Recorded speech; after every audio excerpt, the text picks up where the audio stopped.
Hello दोस्तों, हाल चाल बढ़िया होंगे आपके। और हिंदी का पेपर कैसा गया कमेंट करके बताना। जैसा भी गया हो टेंशन नहीं लेना, आगे का पेपर है एसएसटी में। हिंदी का पेपर एसएसटी से बदला लेना। मैं कल कमेंट्स पढ़ रहा था, सेट 3 कोई लोग कह रहे थे लेंदी आएगा। बात ख़त्म करते हैं, आगे की बात बढ़ाते हैं। एसएसटी में फोड़ेंगे और आप मुझ पे भरोसा कर सकते हो कि मैं क्या क्या बताऊंगा। आप उस मिस्टेक पे अपनी ध्यान देना, ज़्यादा नहीं 2 दिन है आपके पास, जितना भी आप उस पर कवर अप कर पाओ।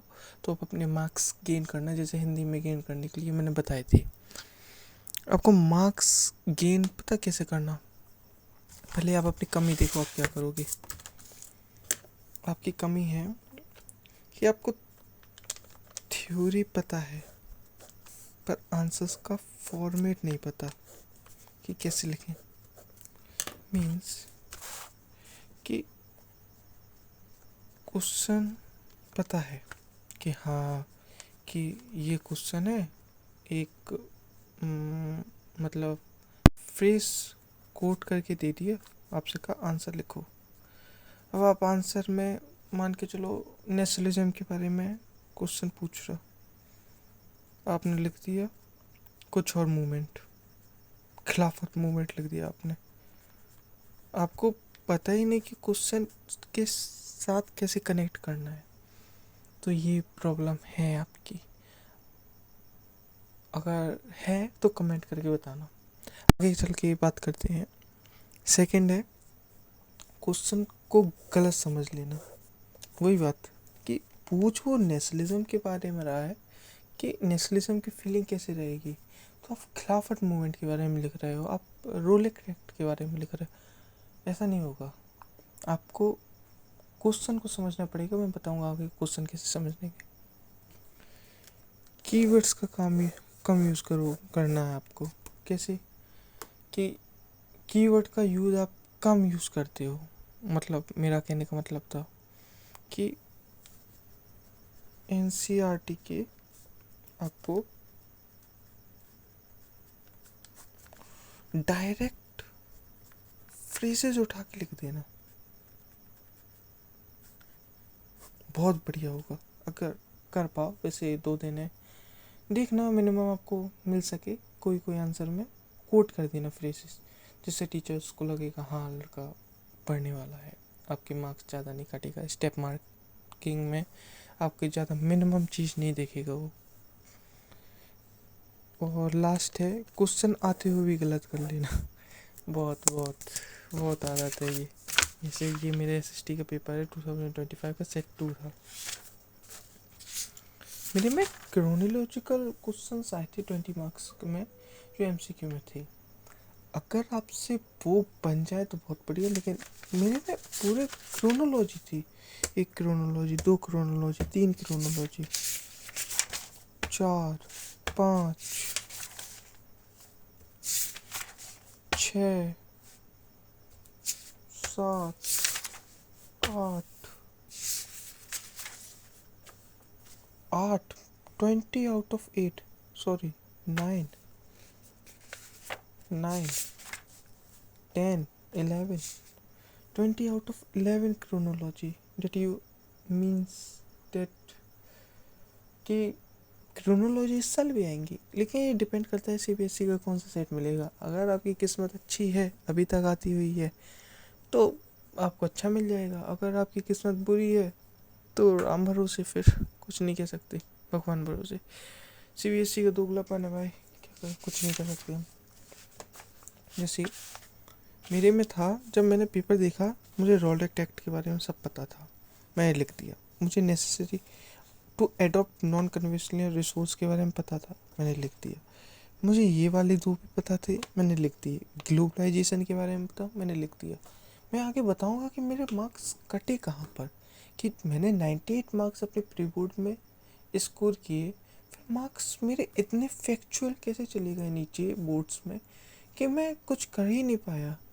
कि डेट मैं भी शौक हो गया कि 9th में मैंने 99 मार्क्स लाए, 8th में मैंने 99 मार्क्स लाए, प्री बोर्ड में मैंने 98 मार्क्स लाए, और मैंने स्कूल भी चेंज किया अपना। 8 तक मैं दूसरे स्कूल में था, 9th में मैं दूसरे स्कूल में आया, लेकिन बोर्ड में मेरे मार्क्स कहाँ गए मुझे नहीं पता। रीएवल्यूशन के लिए कॉपी डाली थी मैंने, मेरा ये हाल हो गया था। फिर पैसे ज़्यादा लगे तो मैं कुछ नहीं कर पाया। बहुत पैसे लगते हैं, ऐसी नौबत ना आए आपके कि रीएवल्यूशन के लिए डालनी पड़े। खैर आगे बढ़ते हैं, वीडियो ज़्यादा लंबी नहीं करनी। मेरा कहने का मतलब था कि आपको ये 5-5 मार्क्स के क्वेश्चन आएंगे, ये देख लो। ये अब तो आपका पैटर्न भी बदल गया मेरे हिसाब से। ये हो गया पैटर्न, है ना। Section A, section B, section C, section D मेरे हिसाब से बहुत सही है। अब बात समझो, मेन पॉइंट्स कि मार्क्स इंक्रीज कैसे करें। एक स्टोरी बताओ। मेरा दोस्त था, ब्रिलियंट था मैथ्स में एंड साइंस में। He scored 78 marks in SST 9th class. 10th में पता कितने थे? 91। प्री बोर्ड में पता कितने थे? 82। इतना जम था। मैं बता रहा हूँ कैसे।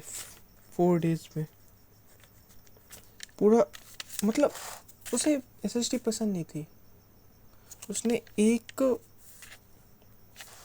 हैक यूज़ किया था और मेरे हिसाब से मुझे भी करना था, क्योंकि I using my this hack last 3 years। मैंने 8th में, 9th में और 7th में ये हैक यूज़ किया कि, और मैंने बोर्ड्स में छोड़ दिया कि जब मैं पढ़ाई कर रहा था ना सब टीचर से, चाहे वो DSR सर हो, चाहे कुणाल सर हो, चाहे वो आसिम सर हो,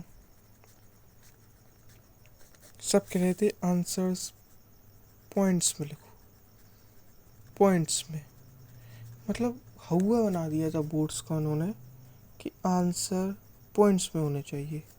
even when I was giving my reports that time, that I was writing my answers paragraph, and that invigilator was saying in that time that you have to write the answer in paragraph if you want to increase your marks, and then if you don't know the answer you have to write your answer in paragraph. If you know the answer very well, that you have to write in points. What's the difference between point and paragraph? That means that you are well sure about the answers in point and you are not well sure about the answer in paragraph. Paragraph में आपके marks बहुत कम कटेंगे। मैं पहले ही कहूँगा, अगर answer पूरा आ रहा है, मेरी बात मान लेना, पूरा आ रहा है तो की पॉइंट्स में लिख देना। बहुत बढ़िया, आपको आ रहा है, बहुत बढ़िया। अगर एक एक पॉइंट्स आ रहे हैं, हाँ, रोलेक एक्ट के बारे में लिख दिया, ये हुआ था, नोबेल नो जुडिशरी, ठीक है। अगर आपको आंसर नहीं आ रहा है तो राइट इन पैराग्राफ, मार्क्स बचा लोगे आप अपने, पूरे पूरे मार्क्स बचा लोगे। कि पैराग्राफ में वो पढ़ने नहीं बैठेगा कि हाँ ये वो देखेगा, हाँ ये लिखा ये लिखा ये लिखा, स्टेप मार्किंग। वो अगर इतना पैराग्राफ पढ़ने बैठ गया उसकी हालत ख़राब हो जाएगी। 5 मार्क्स के आंसर में अपने भर दिए 2 पेज पैराग्राफ से, वो नहीं पढ़ने बैठेगा, वो सीधे देखेगा कि हाँ की पॉइंट्स में वो से लिखेगा। हाँ, अगर आप वेल श्योर हो आंसर में तो हाँ ठीक है ठीक है ठीक है ठीक है, ये है 5 मार्क्स। अगर पैराग्राफ में अगर वेल श्योर नहीं है, उससे की पॉइंट्स में लिखने बैठ गया तो वो मार्क्स काट लेगा। अरे ये नहीं लगा, अरे ये नहीं लिखा। मेरी बात मानना, अगर आंसर आ रहा है तो पैराग्राफ में नहीं लिखना, अगर आंसर नहीं आ रहा तो पैराग्राफ में लिख देना। आ रहा है की points, full marks, paragraph sure नहीं हो आंसर्स के बारे में, कम पता, हाफ नॉलेज है, paragraph, go for paragraph, it will save your life, save your marks. और मेरी आखिरी बात ये है कि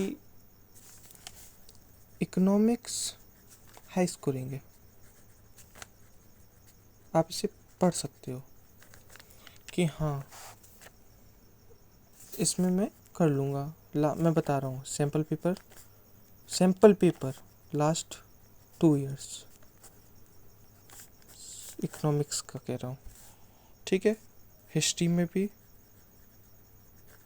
sample paper CBSE last 2 years, same all subjects।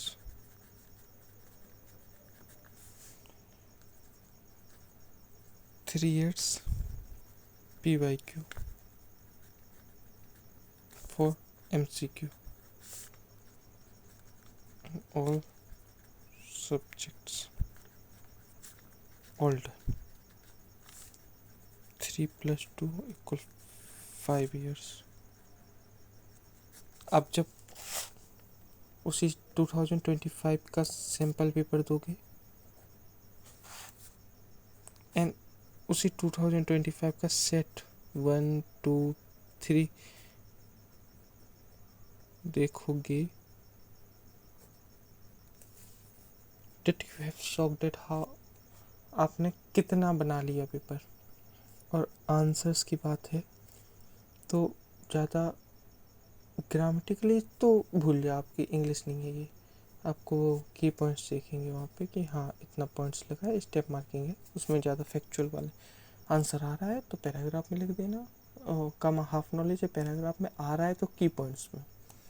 और क्रोनोलॉजी क्वेश्चंस में NCERT के वर्ड्स उठा के आ जाते, तो उसे अच्छे से पढ़ना, समझना क्या करना है क्या नहीं। और मैं आपको वो आता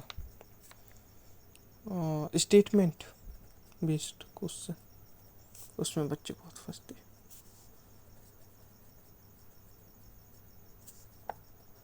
उसमें क्या करना, उसमें आपको स्टेटमेंट आपको दिखा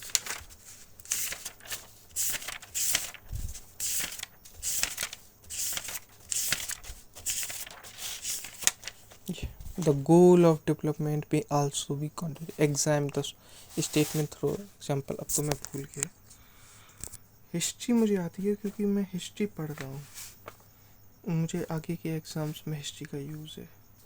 The law enacted in 1950 and other constitutional provision led the major conflict between two communities in Sri Lanka. Support the statement. Power sharing increased trust between different groups. It was the power sharing. Power sharing का मतलब वो answers पूछ रहा है कि उसके क्या क्या आंसर्स मीन्स क्या कॉन्फ्लिक्ट्स हो सकते हैं क्या नहीं।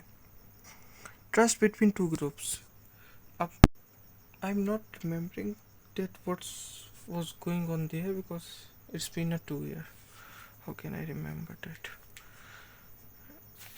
बात ये है कि आप उस चीज़ का ढूंढना कि वो क्या कहना चाहता है आंसर्स में, कि वो उस पूरी 5 मार्क्स के क्वेश्चंस में ये रहता है कि वो पूरी हिस्ट्री ले लेता है कि हाँ ये चाहिए ये चाहिए ये चाहिए ये चाहिए। 2 मार्क्स के क्वेश्चंस में ये रहता है कि वो मेन पॉइंट्स लेता है। 5 मार्क्स के क्वेश्चन में आप लिख रहे हो, अगर उसको पिछला भी लिख दिया तो वो चल जाएगा, आगे का लिख दिया तो चल जाएगा, मेन पॉइंट लिख दिया तो वो चल जाएगा। बात ये है कि वो आंसर से मैच होना चाहिए, उसके कीवर्ड्स मैच होने चाहिए।